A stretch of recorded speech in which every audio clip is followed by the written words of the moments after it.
Board of intermediate and secondary education Abbottabad نے 14 مارچ سے ہزارہ میں شروع ہونے والے میٹرک امتحانات میں نقل کی روک تھام اور امتحانی نظام میں شفافیت لانے کے لیے امتحانی ہالوں میں مبصرین مقرر کرنے کا فیصلہ کیا ہے۔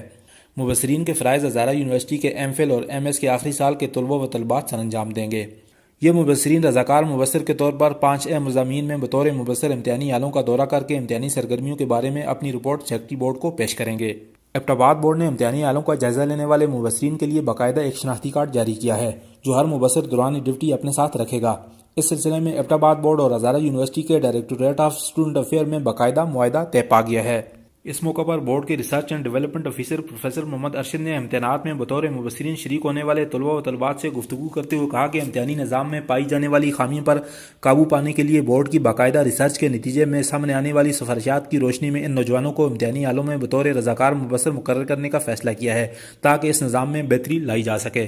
جب ان ساری چیزوں کو ہم نے دیکھا تو there were some loopholes in examination system۔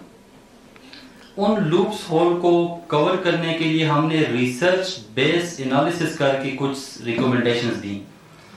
One of the recommendation was to add young blood as a volunteer in examination, اور اس کو مٹیریلائز کیا ہمارے بورڈ کے جو ہیڈ ہیں اس وقت doctor Shaista Irshad Khan, she was from also Hazara university, she recommended this, آپ لوگ جانتے ہوں گے۔ انہوں نے کہا کہ والنٹیئرز لیتے ہیں اور والنٹیئرز کا سٹارٹ جو ہے وہ لیں گے ہزارہ یونیورسٹی سے۔